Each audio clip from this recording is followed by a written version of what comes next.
Béni sois-tu pour ton amour, ta bonté et ta fidélité. Merci de nous accorder encore une fois cette journée qui nous permet de nous retrouver tout autour de ta personne pour être édifiés par ta parole pour l'éternité. Que tout l'honneur, toute la gloire, toute la louange, la puissance te reviennent. Ainsi, au nom de Jésus-Christ, et nous disons Amen. Amen, amen. Bonjour à tous.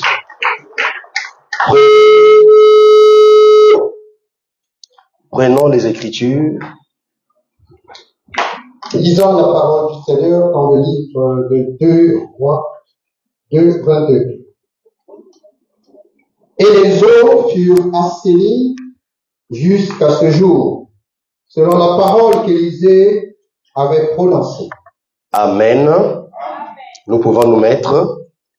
Alors, par la grâce de Dieu, c'est notre troisième dimanche où nous sommes en train d'exposer sur le thème intitulé l'assainissement. En français facile, l'action de rendre saint, de rendre propre. Et dans le contexte biblique, l'assainissement signifie purification, sanctification ou encore lavage. Disons Amen. Et le texte que nous venons de relire ce matin, c'était le texte de la fois dernière, le dimanche dernier, où l'Écriture nous dit que le séjour de la ville était bon, mais les eaux étaient mauvaises. D'où les habitants de la ville sont allés consulter l'homme de Dieu. C'est pour dire que certaines solutions sur la terre ne seront qu'apportées que par des hommes que Dieu a établis sur terre, qui ne sont que des hommes de Dieu. Disons Amen. Et aussitôt, l'homme de Dieu n'a pas tergiversé, il n'a pas hésité lorsqu'on est allé lui faire la doléance. Il dit aussitôt, apportez-moi un plat neuf et mettez-y du sel. Et l'Écriture nous dit, lorsqu'ils apportèrent le plat neuf ainsi que le sel, l'homme de Dieu, dans sa sagesse, dans sa spiritualité élevée, n'a pas aussitôt jeté le sel dans les eaux, mais l'Écriture nous dit, il est allé à la source. Disons Amen. Et lorsqu'il jette le sel à la source, le verset 22 nous dit, et les eaux furent assainies jusqu'à ce jour, selon la parole qu'Élisée avait prononcée. Disons Amen. On avait expliqué le plat neuf comme étant l'image de Jésus-Christ qui est la vie nouvelle. Parce qu'il est né par la vertu du Saint-Esprit. Il est né sans péché. C'est lui le plat neuf. Et au jour de sa chair, il s'adressait aux pharisiens en les identifiant au plat ou aux coupes. Mais il n'y avait pas l'adjectif plat ancien ou neuf, que seul Christ est le plat neuf. Disons Amen. Et on avait expliqué le sel comme étant, je crois, l'alliance.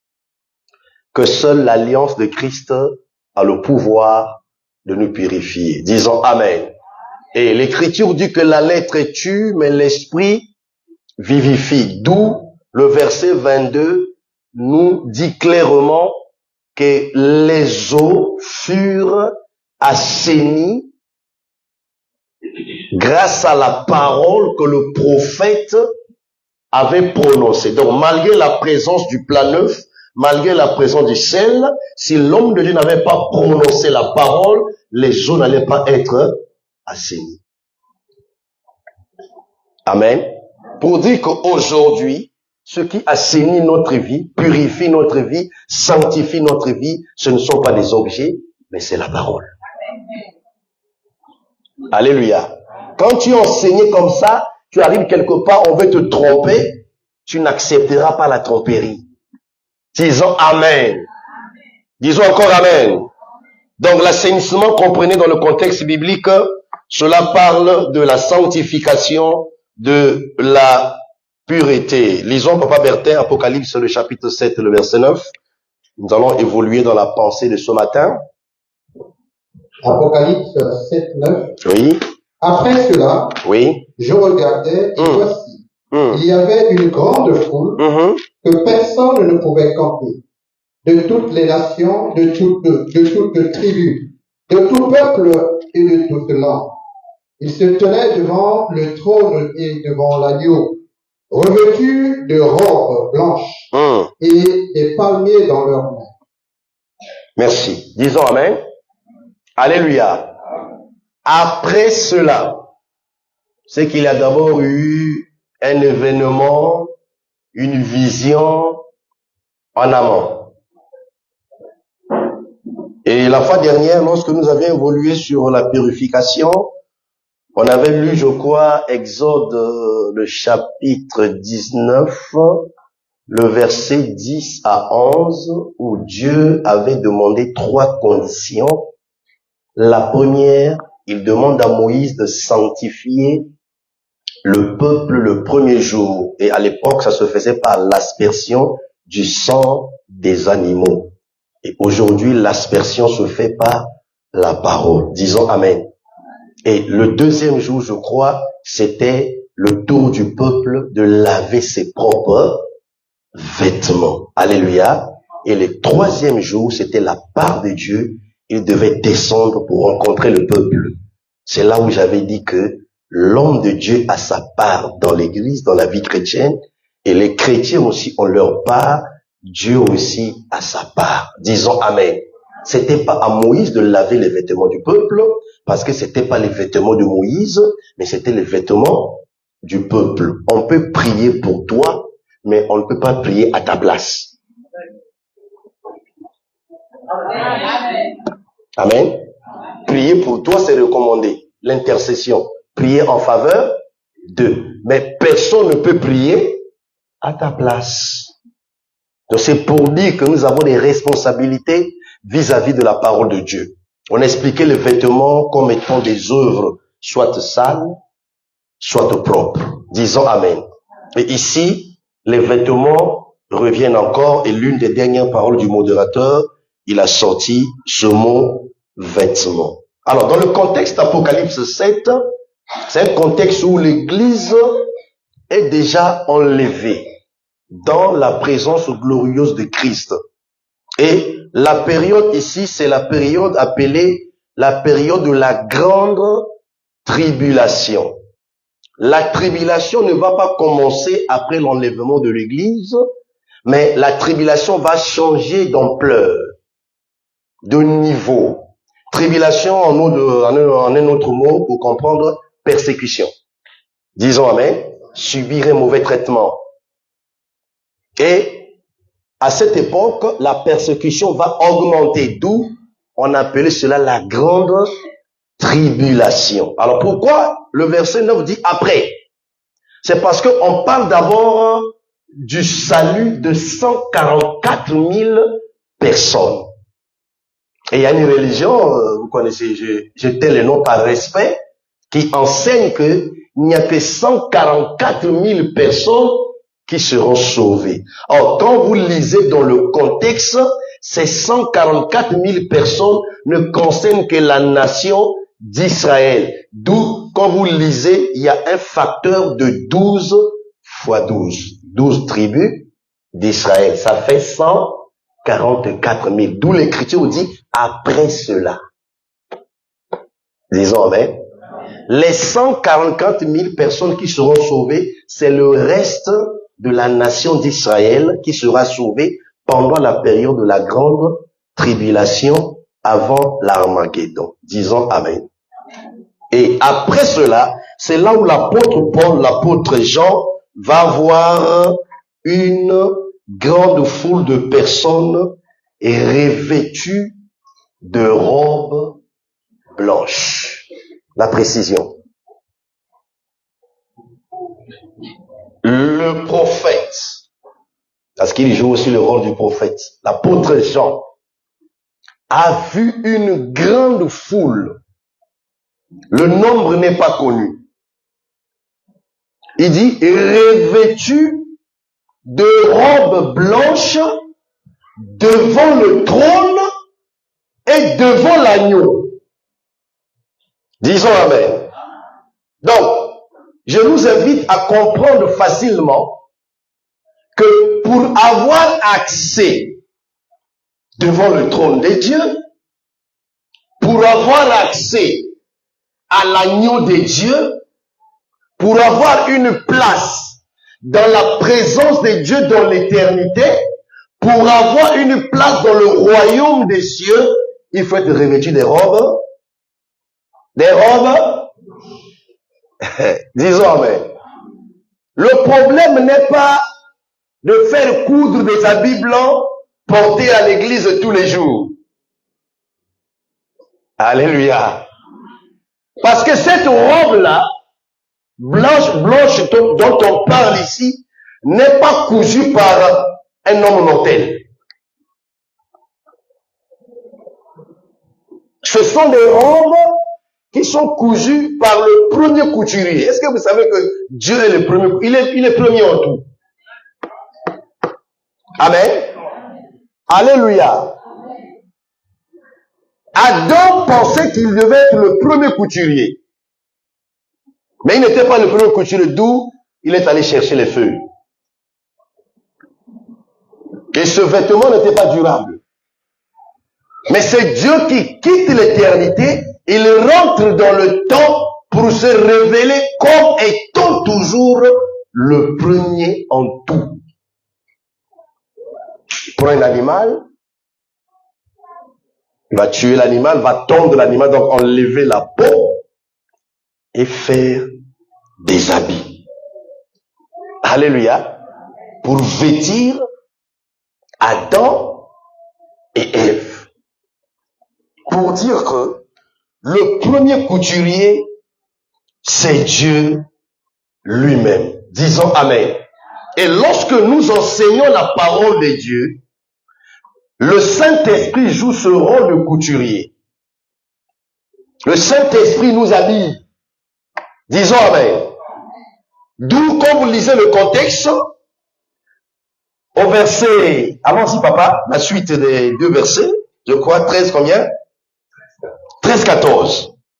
Et l'un des vieillards prit la parole et me dit, ceux qui sont revêtus des robes blanches. Papa, verset. Allez-y doucement, s'il vous plaît. Et l'un des vieillards prit la parole et me dit, ceux qui sont revêtus des robes blanches, qui sont-ils et d'où sont-ils venus? Qui sont-ils? Et d'où sont-ils venus? Et d'où sont-ils venus? Deux questions. Réponse. Je lui dis, mon Seigneur. Mon Seigneur. Tu le sais. Tu le sais. Et il me dit, ce sont ceux qui viennent de la grande tribulation. Ils ont lavé leurs robes. Ils les ont blanchis dans le sang de l'agneau. Disons Amen. Disons encore Amen. L'un des vieillards prit la parole et me dit. Donc l'un des vieillards prend la parole, il va dire à qui? À Jean. Il lui pose deux questions. Qui sont-ils? D'où viennent-ils? Écoutez la réponse pour identifier l'un des vieillards. Parce qu'on nous parle de 24 vieillards. Est-ce que l'un des vieillards faisait partie des 24 vieillards? Par rapport à la réponse, on va comprendre simplement. Reprenez la réponse, Papa Bertin, s'il vous plaît. Juste la première phrase. Et 14. Je lui dis, mon Seigneur. Merci. Mon Seigneur. Mon Seigneur. Disons amen. Il s'agit de Christ. Alléluia. Dans l'éternité, le vrai mon Seigneur, c'est lui. Disons amen. Disons encore amen. L'un des vieillards, dont lui-même c'est le vieillard. Daniel l'avait vu, dans une autre expression, il appelle l'ancien du jour. Michée aussi l'avait vu dans une autre expression, il dit donc l'origine remonte des temps anciens. Quand il parle des temps anciens, il ne parle pas du passé sous le soleil.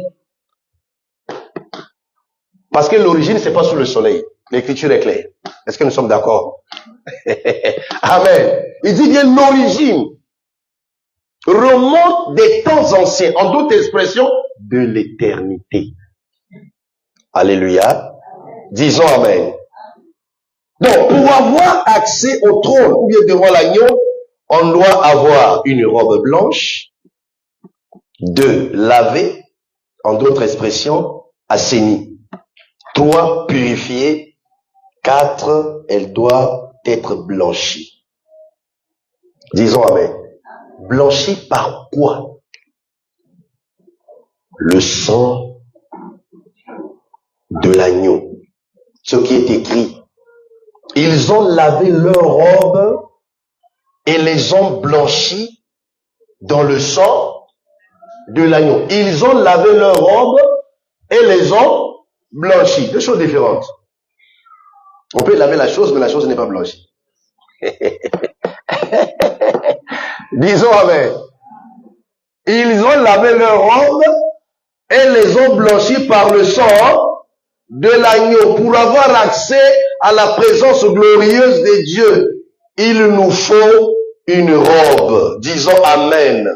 Elle doit être blanche, d'être lavée, assainie, purifiée. Disons amen. Et être blanchie. Donc l'élément purificateur, c'est le sang. Seul le sang de Jésus a le pouvoir de blanchir notre vie, quelle que soit la couleur avec laquelle nous venons devant lui. D'où Ésaïe peut dire, si vos péchés sont rouges comme le cramoisi c'est le rouge vif, je le rendais plus blanc que la neige. Disons amen. Disons encore amen. Disons encore amen. Alors, nous évoluons en disant, pendant que la foule dans le contexte avait accès devant le trône et devant l'agneau, cependant, il y a eu un homme qui fut chassé de la présence des dieux, dans la présence des dieux, parce qu'il n'avait pas cette robe. Est-ce qu'on peut lire? Lisons Matthieu. Lisons Matthieu 22, 9 à 13. Matthieu 22, 9 à 13. Allez donc dans les carrefours et appelez aux noces tous ceux que vous trouverez. Ses serviteurs allèrent dans les chemins, rassemblèrent tous ceux qu'ils trouvèrent méchants, bons, et la salle des noces fut pleine de convives. Le roi entra pour voir ceux qui étaient à table, et il aperçut là un homme qui n'avait pas revêtu un habit de noces. Il lui dit, mon ami, comment es-tu entré ici sans avoir un habit de noces? Cet homme eut la bouche fermée.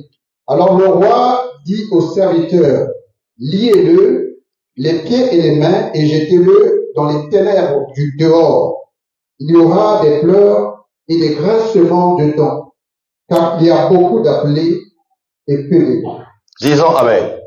Alors le chapitre 22 commence par une parabole appelée la parabole des noces. Les noces sont bel et bien réelles. On parle des noces de l'agneau. Disons amen. D'où dans la marche, nous sommes vus comme des fiancés de l'époux. Avec le Christ, c'est toujours différent. Concernant le mariage naturel, mais tu ne peux pas être fiancé d'un époux. Ah non! Tu dois être fiancé, une fiancée d'un fiancé. Disons amen. Alléluia. Mais nous sommes les fiancés de l'époux. Pourquoi? Parce qu'il avait déjà payé le prix de la rançon. Quand on paye sa dot, on n'est pas fiancé. Alléluia. Alléluia. On n'est pas fiancé. Quand on paye la dot, on change de statut. Alléluia. Donc, en payant la dot qui est le prix de son sang, sa vie, notre statut change. Nous devenons sa fiancée, mais une fiancée en attente. Une fiancée qui doit avoir des mamelles. D'où, Cantique de Cantique 8, il dit, nous avons une petite sœur qui n'a point de mamelles. Est-ce que vous savez, il y a une différence entre les mamelles et les seins? Amen. C'est les mamelles qui précèdent les seins. Amen. Tu peux avoir les mamelles, mais il n'y a pas le lait. C'est dans le sein qu'il y a le lait. Amen. Quand on viendra la chercher, que ferons-nous? C'est notre petite sœur, mais elle est déjà consignée. Amen. Alléluia. Donc ce sont des frères qui sont en train de veiller sur leur petite sœur. Ils sont conscients, ils sont informés que notre petite sœur est déjà consignée par un homme, par un époux. Quand l'époux a donné la dot, il nous a confié notre petite sœur. Quoi qu'elle est notre petite sœur, elle appartient déjà à un homme. Donc, nous devons la regarder avec un double statut. Le statut de notre petite sœur, pour que nous puissions continuer à veiller sur elle, à l'entretenir, la nourrir, pour qu'elle puisse croître. Parce que quand l'homme viendra, il ne viendra pas la trouver dans un état d'immaturité.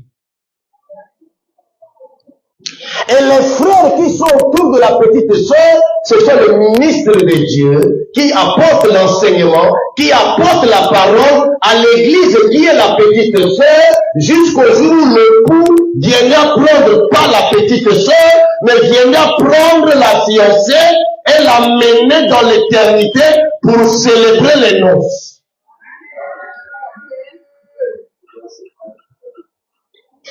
D'où les frères doivent avoir la parole qui édifie et qui perfectionne. Parce que l'époux viendra prendre une femme mature. D'où vous allez constater que Dieu, dans sa sagesse infiniment variée, n'a pas voulu que Adam et Ève puissent se manifester dans le temps comme des bébés et grandir, mais comme des adultes et se marier. Pour dire que le mariage, c'est pour les adultes. Pas seulement en âge. Parce qu'il y a des papas de 60 ans, dans leur, c'est écrit dans leur acte de naissance, mais dans leur nature, caractère et comportement, ils ont 18 ans. Irresponsables. Alléluia. Donc, la maturité ici, c'est le caractère. La conduite. Le comportement. Donc, je vous ai déjà enseigné que nous avons 3 niveaux de croissance. en stature, en grâce et en sagesse. Tous les petits, l'enfant croissait en stature, physiquement, en grâce, spirituellement, en sagesse, moralement. Ces trois niveaux de croissance, il y en a un qui va s'arrêter. C'est la croissance sur le niveau physique. D'où la taille de l'homme s'arrête à un âge donné. Amen. Quand tu atteins l'âge majeur biologique, 18 ans, donc entre 18 et 25, après 25 ans, même 21 ans, 23, ta taille ne peut plus augmenter. Amen. Le seul changement qui peut avoir lieu quand la taille s'arrête, soit on maigrit, soit on grossit.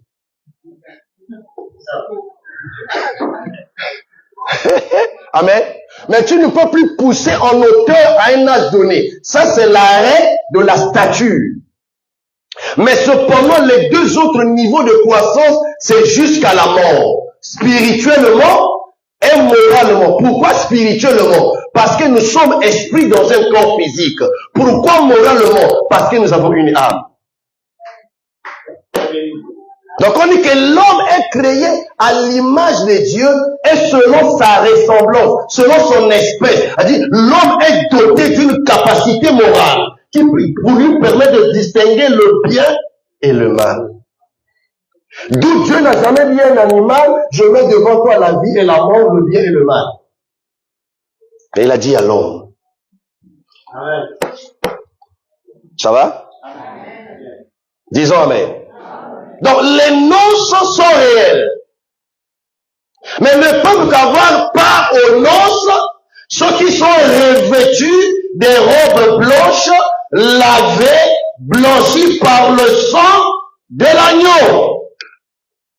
Et dans le contexte, on dit que le roi préparait les noces et il a envoyé ses serviteurs d'amener les conviés. Et pour gagner du temps, ils ont refusé. Ceux qui ont refusé, c'est la nation d'Israël. Quand vous évoluez là, ils ont même tué.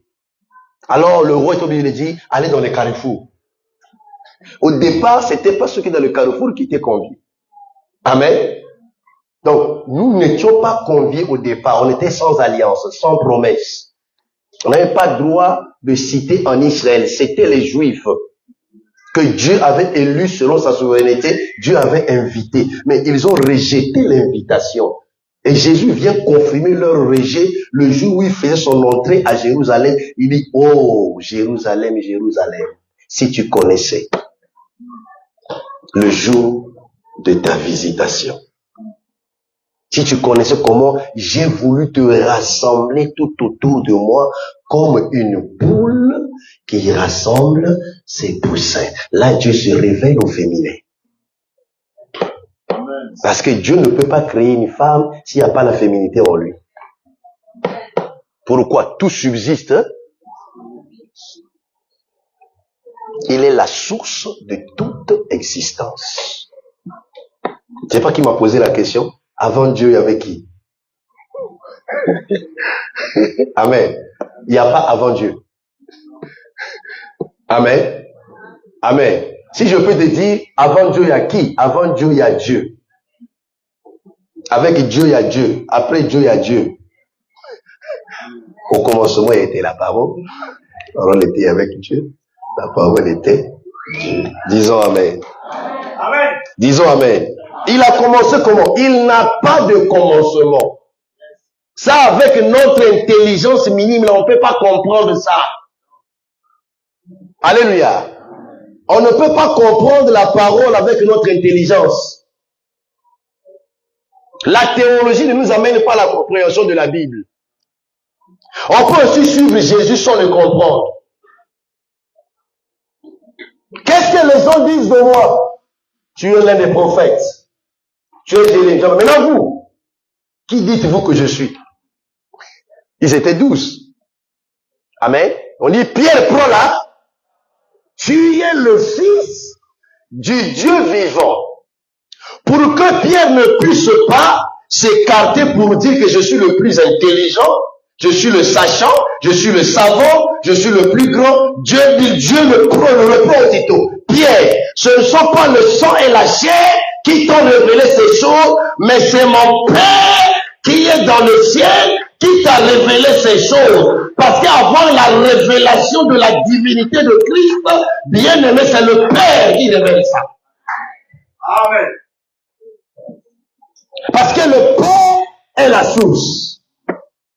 Et il n'y a que lui qui peut révéler le Fils, parce que le Fils était dans son sein. Disons Amen. Disons Amen.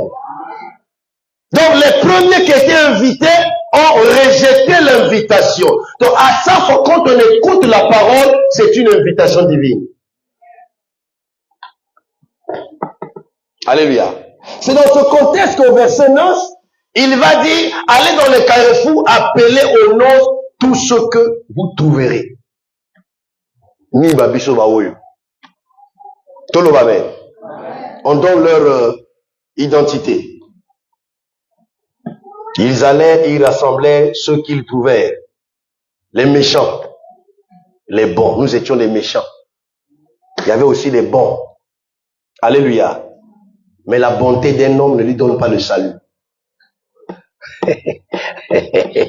C'est Christ qui donne le salut. Disons Amen. Alléluia. Et là, dans la salle de noces, fut pleine de convives. Donc la salle était remplie. C'est une parabole. C'est-à-dire une parole, une vérité cachée qui exprime une parole imagée qui exprime une vérité cachée. Donc un mystère. On dit la salle était pleine.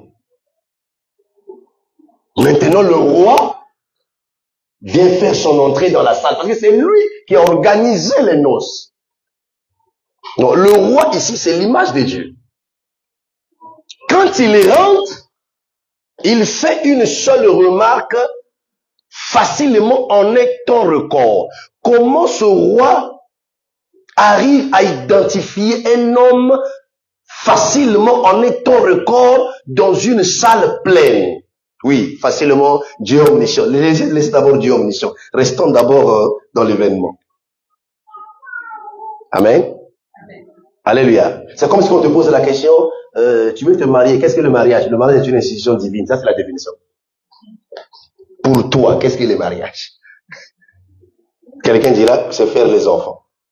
Il y a eu les gens qui ont fait les enfants avant le mariage. On l'a dit.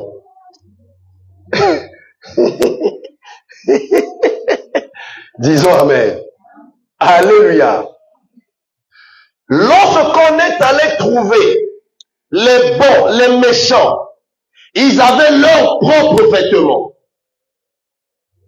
Ils ne pouvaient pas avoir accès à la salle si on ne leur donne pas un nouveau vêtement.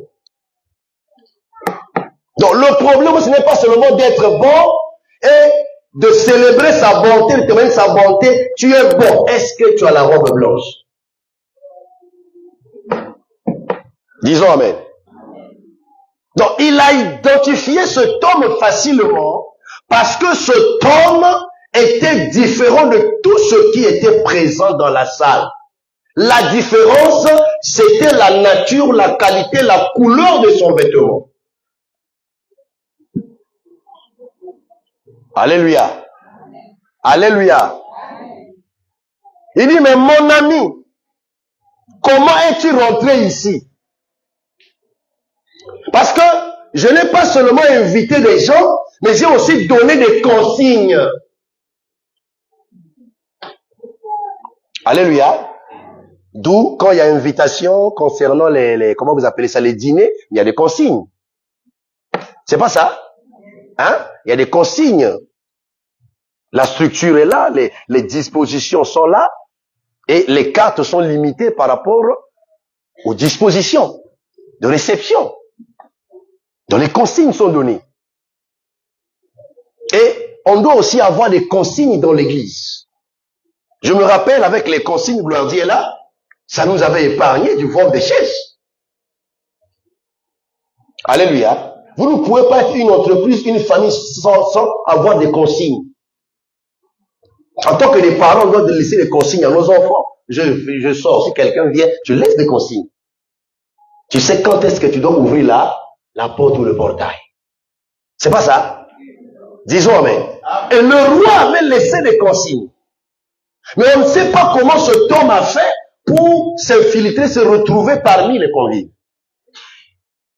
C'est pour nous dire que nous pouvons tricher avec les hommes, mais on ne peut pas tricher avec Dieu.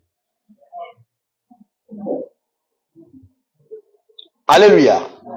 Lorsque nous venons au Seigneur avec des vêtements sales, qui symbolisent notre ancienne vie.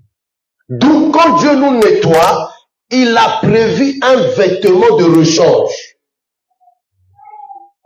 Disons amen. Nous prenons le cas de l'enfant prodigue, Luc 15, 22. Luc 15, 22 nous dit, mais le Père dit à ses serviteurs. Apportez vite la plus belle robe. Merci. On peut s'arrêter là pour gagner du temps. Il y avait 4 choses. Souvenez-vous de l'enseignement. Les 4 plus grands dons du Père à son Fils. Est-ce que vous vous souvenez? Hein? Apprêtez-lui la plus belle robe. Avec Dieu, il y a toujours un adjectif qualificatif, faut dire, mais qui précède ou bien qui vient après. La plus belle, pas la robe, mais la plus belle robe. Dans Apocalypse, la robe est blanche. La robe est comment? Blanche. Dans Luc, la robe est comment? Non, pas belle.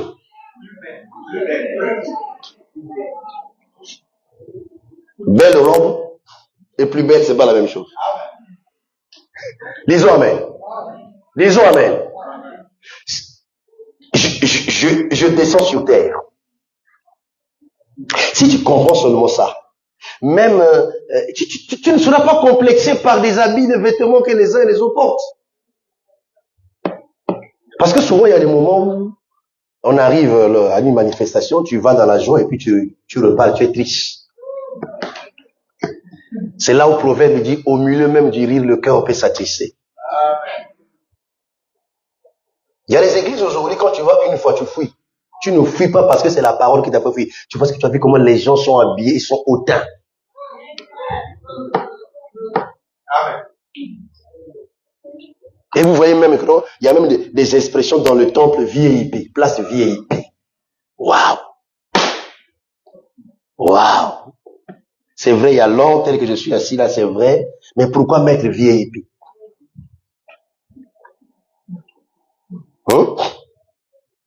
Person important. Vrai? Very person important. C'est ça? Amen. La vraie personne importante, c'est celle qui a la robe blanche, lavée, purifiée par le sang du chat, le sang du bouc des taureaux, le sang du serpent, le sang de l'agneau. Parce que dans l'éternité, c'était pas le chat qui était prédestiné. Dans l'éternité, c'était pas le chien qui était prédestiné. C'était pas le porc qui était prédestiné.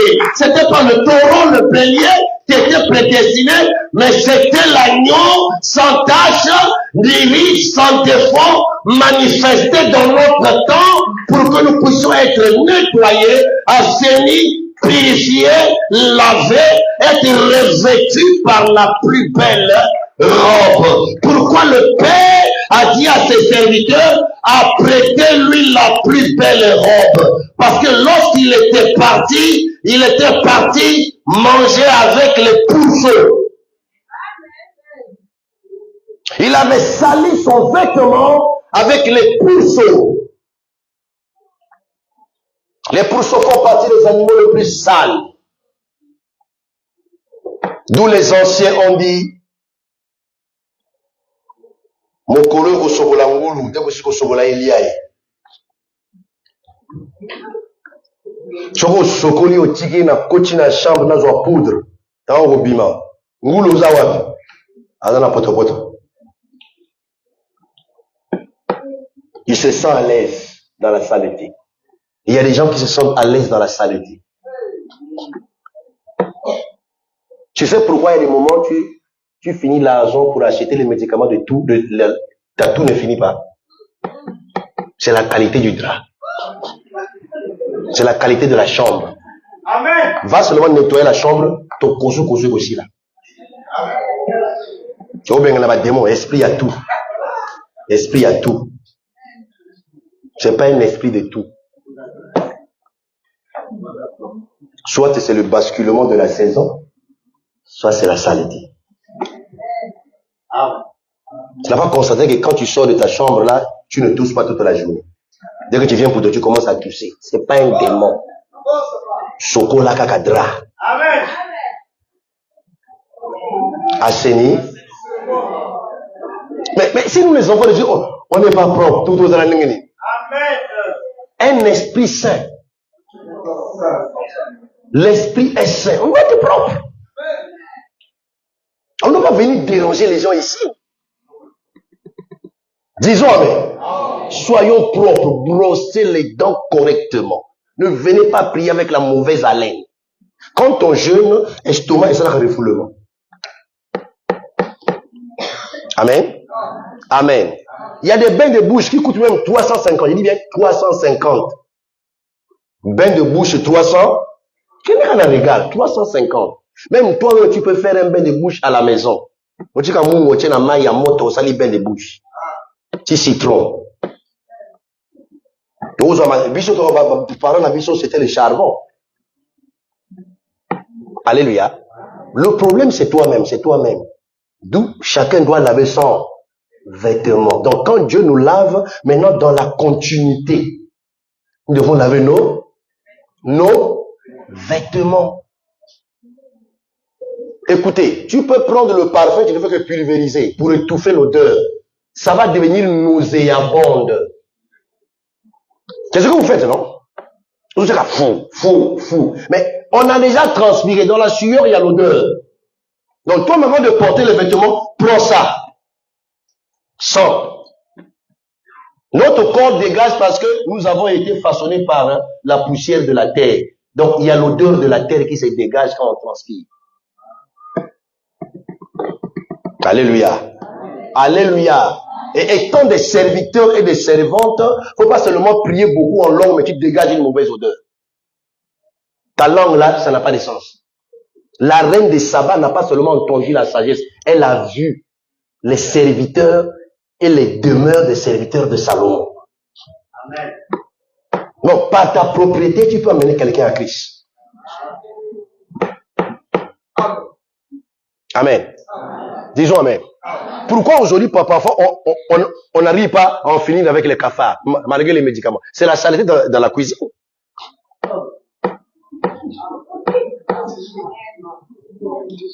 Ah, on a découvert ils ont sachet à vert, ils ont sachet à blanc. Oui, c'est bien. Au sein du après bazo. Mais qu'est-ce qu'il les ramène? C'est la saleté. C'est les assiettes non lavées à la veille qui les attirent. Amen. Quand on rentre dans les toilettes où il y a le vol direct, dès que vous avez compris. Dès que tu appuies sur l'interrupteur, tu vas voir des corps étrangers qui sont là, qui vont se disperser. Des cafards. Mais ils aiment l'obscurité. Donc quand la parole vient comme la lumière, bien aimé, la saleté va se disperser.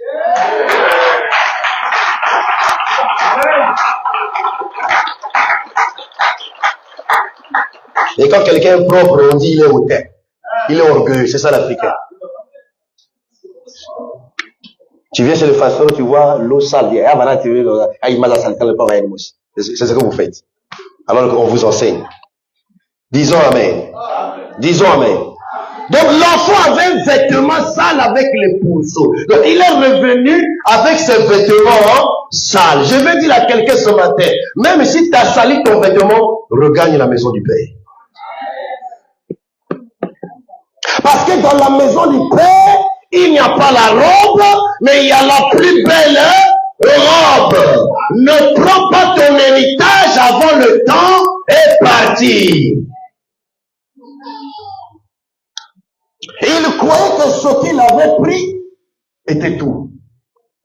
Bien aimé, Quand tu quittes la maison du Père avec l'héritage avec lequel tu vas n'est pas plus que ce qui est resté. Parce que Aza papa Yabana est belé. D'où la plus belle robe était là. Et on ne pouvait pas vêtir cet enfant sans le dépouiller, sans le déshabiller. Dieu ne peut pas nous vêtir, Dieu ne peut pas nous remplir, Dieu ne peut pas nous équiper sans au préalable nous dépouiller. Si Élisée avait relevé le manteau de son père, et aussitôt il frappa le Jourdain n'allait pas se fendre en deux, malgré l'action de répétition du Père. Le problème n'est pas de me répéter du haut de la chair, il enseigne comme le doc, c'est bien, mais le problème, c'est de faire comme Élisée, avant de relever le manteau de son père, il a d'abord déchiré son propre vêtement, parce qu'il ne peut pas fonctionner avec son propre vêtement. On ne peut pas servir Dieu avec notre propre équipement, ça devient un feu étranger dans le sacerdoce. D'où le jour où les fils du souverain sacrificateur Aaron ont amené un feu étranger dans le sacerdoce, on dit le feu de l'Éternel est descendu, les a consumés sur les champs. Que Dieu nous fasse grâce en commençant par moi, s'il y a un feu étranger, que ce feu étranger soit ôté dans le sacerdoce, soit ôté dans mon appel, dans mon ministère, soit ôté dans l'église. Le seul feu que nous voulons dans l'église, c'est la présence sainte de Dieu. Donc Dieu ne peut pas nous nettoyer, nous purifier, nous assainir, sans prévoir un habit de rechange. Parce que notre propre habit, c'est un vêtement souillé, selon Isaïe 64, le verset 5, si je ne me trompe pas. Et notre cas d'habit de rechange. Zacharie chapitre 3. Est-ce que ça va? Que Dieu vous bénisse. 3, versets 3 à 4. Or, Josué était couvert de vêtements sales. Josué était couvert de vêtements sales. Et il se tenait debout devant l'ange. Il se tenait debout devant l'ange. L'ange, prenant la parole. L'ange prenant la parole. Dit à ceux qui étaient devant lui. À ceux qui étaient devant lui. Ôtez-lui les vêtements sales. Ôtez-lui les vêtements sales. Puis il dit à Josué, vois, je t'enlève ton iniquité et je te revêts d'habits de fête. D'habits de fête. En d'autres versions, d'habits de noces. Amen. Ôtez-lui les vêtements. Quand on ôte les vêtements, il dit, voici, j'enlève ton iniquité, je t'enlève ton iniquité. Donc dans le contexte, vêtements sales ici égale iniquité. Donc il n'y a que Dieu seul qui peut ôter l'iniquité dans notre vie. D'où le vêtement dont il est question ici, c'est pas un vêtement naturel, mais c'est un vêtement spirituel. La saleté ici, c'est notre vie souillée, c'est notre vie de péché. Il n'y a que Dieu qui peut ôter le péché. Voilà pourquoi de Genèse jusqu'à Matthieu, c'est le prophète et Jean qui les présente. Voici l'agneau de Dieu qui ôte le péché. Bien-aimé, ne peut que purifier le péché celui qui ôte le péché. Amen. Ne peut que purifier nos vies de péché celui qui ôte le péché. Donc le vêtement qu'on a ôté, c'est ça l'action d'ôter le péché. C'est pour dire que le péché est un vêtement. Et ce vêtement, il n'est pas blanc, mais il est sale. Il n'est pas blanchi, mais il est sale. D'où lorsque nous venons au Seigneur, il ôte notre ancienne vie. Il enlève notre ancienne vie. Il nous donne sa vie qui n'est autre que son propre vêtement. Galates, ça c'est pas prévu. Galates 3, 27.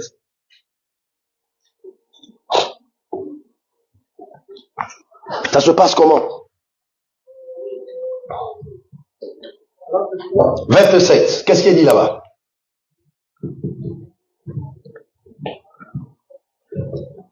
Galates 3, 27. Vous tous, qui avez été baptisés en Jésus-Christ, en Christ. Vous avez revêtu Christ. Vous avez revêtu Christ. C'est Paul qui s'adresse à ceux qui avaient déjà reçu le Seigneur, ceux qui se sont convertis. Il dit, vous tous qui avez été baptisés en Christ, vous avez revêtu Christ. Si Christ n'est pas un vêtement, on ne peut pas le porter. Amen. Le baptême dont il est question ici, c'est pas le baptême d'eau. C'est le baptême du Saint-Esprit. D'où le prophète dit, il vous baptisera du feu et du Saint-Esprit. Seul Christ a reçu l'autorité, le mandat, le pouvoir de baptiser l'homme du Saint-Esprit. Et Christ ne peut pas baptiser un inconverti du Saint-Esprit. Répentez-vous, soyez baptisés. Celui qui croira, donc il s'est repenti, et qui sera baptisé, sera sauvé. Donc, le baptême d'eau. Le baptême d'eau, nous sommes plongés dans l'eau et ressortis. Paul explique que ce mouvement, cette action, quand on nous plonge dans l'eau, spirituellement, d'une manière surnaturelle, nous sommes ensevelis avec lui. Mais celui qui vient comme un faux candidat au baptême, il ne s'est pas converti dans son cœur. Même si on le plonge dans l'eau, il sera semblable à celui qui est allé se laver dans le lot de lac Tipouga, il est sorti. Mais celui qui a le corps converti, quand le baptiseur, l'ancien, le diacre, l'homme de Dieu, le disciple, le baptise dans l'eau, spirituellement, il est enseveli. C'est-à-dire, quand on avait enseveli Jésus, ce qui s'était passé dans son ensevelissement, c'est ce qui va se passer. Quand on le ressort dans l'eau, l'apôtre Paul, je parle du baptême d'eau, l'apôtre Paul dit, nous sommes ressuscités avec lui. Donc c'est pour dire que lorsque les enfants d'Israël traversaient la mer Rouge, c'était la mort. Tant qu'ils n'ont pas traversé toute la mer, spirituellement, ils sont morts. Ce n'est qu'au-delà de la mer qu'ils sont vivants, quand la mer s'est refermée derrière eux. Que le baptême, c'est la mort et la résurrection. Maintenant, Paul dit la troisième étape, lorsqu'on nous dit, marchons en nouveauté de vie. C'est pour dire que quand on nous a plongé dans l'eau, c'est le vieil homme aussi qui est plongé. Or, Jésus était mort avec notre vieil homme, enseveli avec notre vieil homme. Quand il est ressuscité, c'est l'homme nouveau qui est revenu à la vie. D'où la Bible dit que la résurrection est une naissance, d'où Jésus est déclaré comme étant le premier-né d'entre les morts. C'est-à-dire la résurrection est une naissance. Donc nous avons plusieurs types de résurrection. On a la résurrection physique où on amène la personne physique à la mort, celle de Lazare ou de la fille de Jaïrus ou du fils de la veuve de Naïni. Mais il y a la résurrection spirituelle. L'heure est venue où les morts entendront la voix du Fils de l'homme. Comment les morts entendront-ils la voix du Fils de l'homme? Qui sont ces morts-là? Ce sont tous les païens qui n'ont pas encore Christ dans leur vie. Lorsque nous partons évangéliser, ils vont entendre la voix de Christ. En recevant le Christ, ils vont revenir à la vie. Dit que celui qui mangera ce pain, qui est descendu du ciel, il vivra même quand il mourra. C'est-à-dire quand il mourra physiquement, mais il héritera la vie éternelle. Disons Amen. Alléluia. Maintenant, je reviens sur Galates. Que vous tous qui avez été baptisés en Christ, vous avez revêtu Christ. Il s'agit du baptême du Saint-Esprit. C'est pour dire que quand Jésus était ressuscité, pendant ces 40 jours sur terre, les disciples n'avaient pas encore le Saint-Esprit. Quelqu'un me dira, dans Jean 22, il a soufflé. Il a dit, recevez l'Esprit. Oui, ils ont reçu l'Esprit, mais l'Esprit n'a pas demeuré. Parce que l'Écriture me dit, si quelqu'un a soif, qu'il vienne à moi. Je lui donnerai de l'eau vive. Cette eau coulera dans son sein jusqu'à la vie éternelle, comme un fleuve qui parle de la vie éternelle. On dit, Jésus-Christ parlait ainsi de l'Esprit que devaient recevoir ceux qui croiraient en lui. Regardez le temps qu'il utilisait. Parce qu'il n'était pas encore glorifié et non mort. Or, pour qu'il soit glorifié, il doit passer par la mort. C'est pour dire que dans la marche chrétienne, tu dois passer par la mort pour être élevé. Quand tu passes par la mort, Dieu traite ton orgueil, il traite mon orgueil. Pour que quand je serai élevé, que je ne sois pas emporté par l'élévation. Amen. Or, quand on parle de la glorification, c'est sa montée au ciel. Que ce n'est qu'en montant que l'Esprit va descendre. Mais avant de monter, il a appelé les disciples, il a soufflé en eux, il dit, recevez l'Esprit. Ils ont reçu l'Esprit. Mais l'Esprit n'a pas demeuré, l'Esprit a fonctionné comme dans l'Ancien Testament. Mais l'Esprit est revenu demeurer le jour de la Pentecôte. Ce jour-là, ils n'étaient pas seulement remplis, ils n'ont pas seulement prié en langue, ils étaient revêtus de Christ. Parce que tu ne peux pas être témoin de Jésus, de Christ, si tu n'as pas son vêtement. Amen. Amen. Donc, quand tu es réellement converti, tu passes par les eaux du baptême et tu arrives au baptême du Saint-Esprit, c'est là où tu reçois le vêtement. Parce qu'on ne peut pas habiller un bébé qui n'est pas encore né. Quoique les layettes sont là. Les layettes sont là. Tout comme la robe était disponible dans la maison du Père. Mais le retour de l'enfant, c'était la conversion. Amen. Si c'est un mort-né, les habits là vont rester. Alléluia. Alléluia. Donc, l'habit de rechange est prévu par Dieu. D'où lorsque nous enseignons, nous révélons les vrais mystères de la prière, les vrais mystères de la parole, le peuple doit être vêtu. C'est la raison pour laquelle, si on n'explique pas l'énigme de Samson, les Philistins n'auront pas de chemise et de vêtements. Il dit, si vous m'expliquez l'énigme, il y a 30 chemises ici et il y a 30 vêtements. Si vous n'expliquez pas, il n'y aura pas les vêtements. Que le prédicateur doit expliquer la parole avec le Saint-Esprit pour que le peuple soit vêtu. Amen.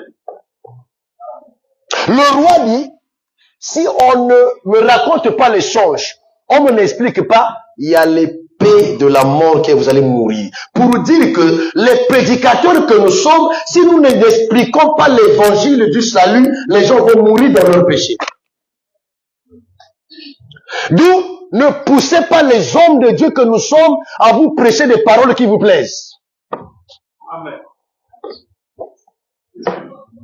Où on commence un enseignement sur l'éternité, les gens ne viennent plus à l'église, je vais changer de thème pour que les gens reviennent. C'est pas de Dieu ça.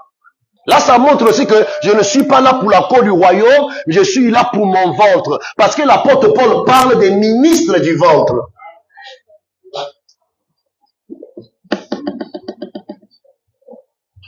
Alléluia. Alléluia. Donc, la promesse qui nous attend, c'est d'avoir part aux noces. Nous sommes enlevés dans les airs. On va, il y a les récompenses. Les récompenses, on va les mériter. Après, on va accès aux noces. Jésus est là, nous sommes là comme reine, comme épouse. Mais la robe blanche. Dans la suite des temps, on va évoluer comment maintenir cette robe dans sa blancheur. Et pourquoi Dieu exige que nous puissions avoir cette robe. Terminons par là. Lisons en Pierre 1, versets 15 à 17. Mais, puisque celui qui vous appelle est saint, vous aussi soyez saints dans toute votre conduite. Et selon qu'il est écrit, vous serez saints car je suis saint. Et si vous invoquez comme Père celui qui juge selon l'œuvre de chacun, sans acception de personne, conduisez-vous donc avec crainte pendant le temps de votre pèlerinage. Pendant le temps de notre pèlerinage. Mais puisque celui qui vous appelait est saint,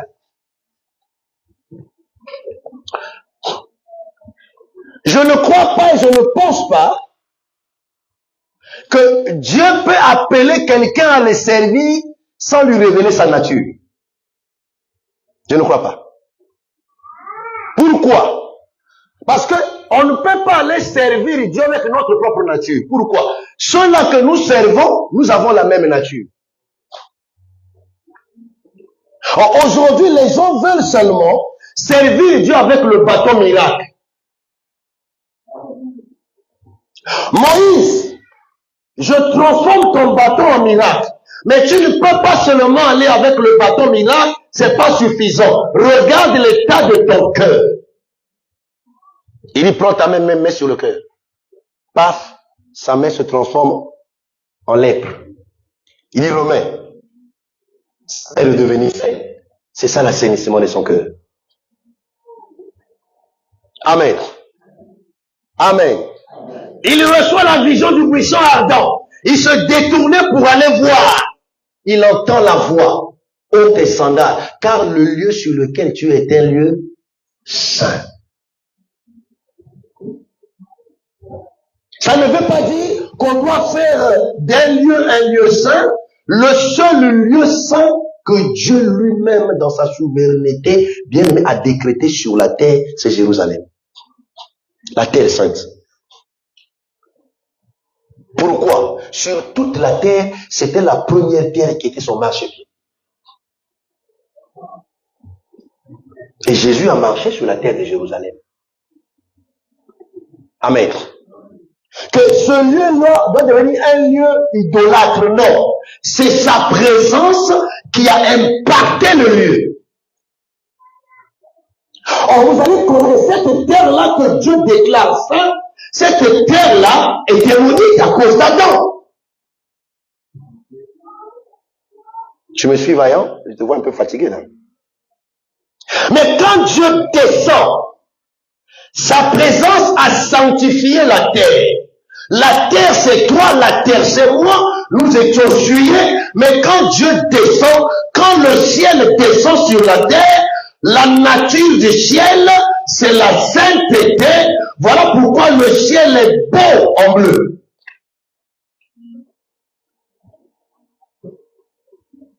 Le ciel est beau en bleu blanc.